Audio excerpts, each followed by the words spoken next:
Terima kasih Anda masih bersama kami di Buletin Jateng dan DIY. Pemirsa, ketiga paslon beradu strategi mengumpulkan sebanyak mungkin pemilih dan kini kritis beradu gagasan seakan kalah laris dengan gimmick politik kekinian yang muncul menjadi jurus ampuh untuk meraup suara anak muda.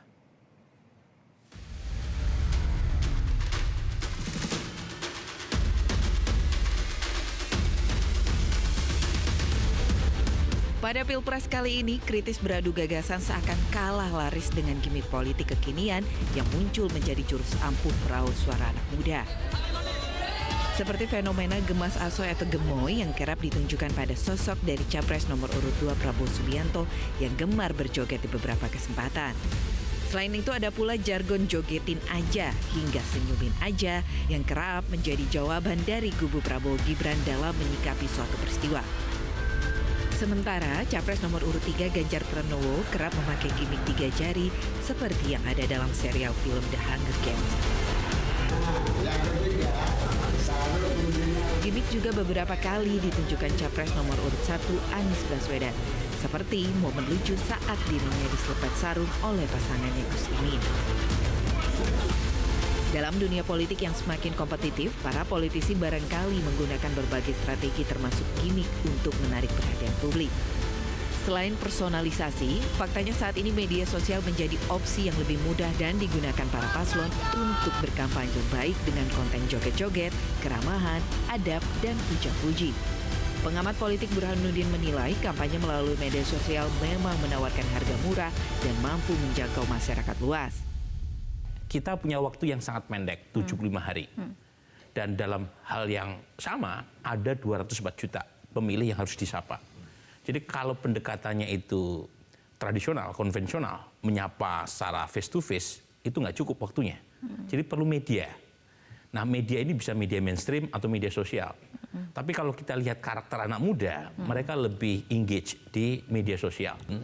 Paslon dan tim sesnya per hari antara 10 sampai 15 titik tidak akan mampu menyapa ratusan juta pemilih.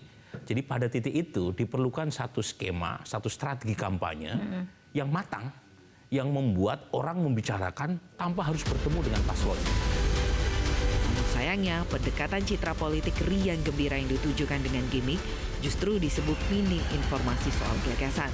Penting dari itu semua adalah kemampuan para capres, cawapres, serta para timnasnya untuk menawarkan visi misi dan membawa visi misi itu, mendiskusikan visi misi itu, membuat dia menjadi lebih kokoh dan dan menjelaskan kepada publik agar kita paham ke depan akan seperti apa dibawa oleh Indonesia di 5 tahun ke depan oleh masing-masing paslon.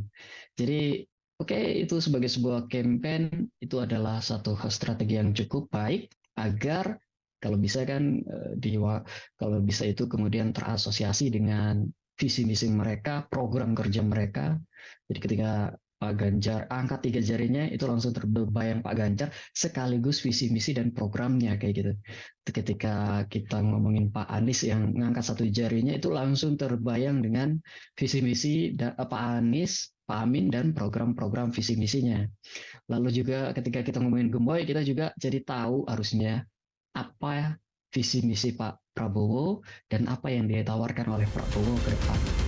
Sejatinya para paslon harus tetap mengedepankan narasi-narasi konkret dan para pemilih harus meningkatkan literasi agar tidak mudah menjadi bagian eksploitasi oleh pihak-pihak tertentu.